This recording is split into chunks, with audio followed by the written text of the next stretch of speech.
اس وقت اعلیٰ حضرت امام اہل سنت عاشق مصطفیٰ صلی اللہ علیہ وسلم سے رہا نہ گیا، آپ نے پھر ایک ایسا خوبصورت ترجمہ تحریر فرمایا جس کا نام آپ نے کہا کنز الایمان، ایمان کا خزانہ۔ قرآن پڑھ کے ایمان کو تقویت دیتے ہیں، تسکین دیتے ہیں، نہ کہ قرآن پڑھ کے ایمان کو برباد کرنا ہوتا ہے۔ اگر بندہ قرآن پڑھے اور اس کا ترجمہ پڑھے تو ایمان جاتا رہے تو قرآن پڑھنے کا فائدہ نہیں ہے۔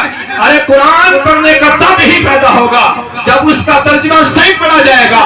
تو آپ نے صحیح ترجمے کے اندر ہمیں قرآن پاک کا ترجمہ عطا فرمایا جسے کنز الایمان کہتے ہیں، ایمان کا خزانہ دیا۔ اعلیٰ حضرت کا کنز الایمان پڑھ کے دیکھیں، ایک ایک سطر سے عشق مصطفیٰ سے لبریز آپ کو حروف نظر آئے گا۔ سبحان اللہ، اس قدر اللہ نے آپ کو کمال کیا،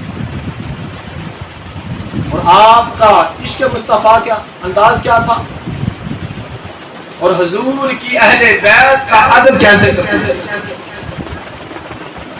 ایک مرتبہ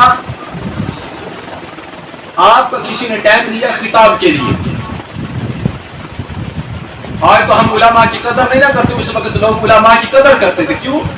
دور دور دراز دراز علاقے کے اندر علماء نہیں ملتے تھے، حفاظ دور دور تک نہیں ملتے تھے، اور وہ حفاظ کو ڈھونڈ کے لاتے تھے تراویح نماز پڑھنے کے لیے۔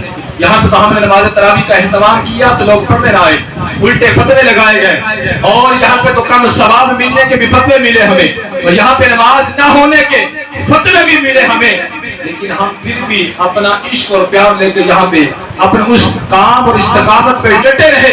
ارے کسی کی ہوتی ہے یا نہیں ہوتی وہ الگ معاملہ ہے، خدا کی عزت کی قسم جہاں پہ قرآن کی تلاوت ہو وہاں پہ اللہ کی رحمتوں کا نزول ہوتا ہے، جہاں پہ محبوب علیہ السلام کی سنت کا درس دیا جائے وہاں پہ بھی اللہ کے نورانی فرشتے اپنے نورانی پروں کے نیچے ڈھانپ لیتے ہیں۔ ارے یہ مدرسہ ہے جہاں پہ صبح اور شام قرآن کی تلاوت بیان کی جاتی ہے، قرآن کا درس دیا جاتا ہے۔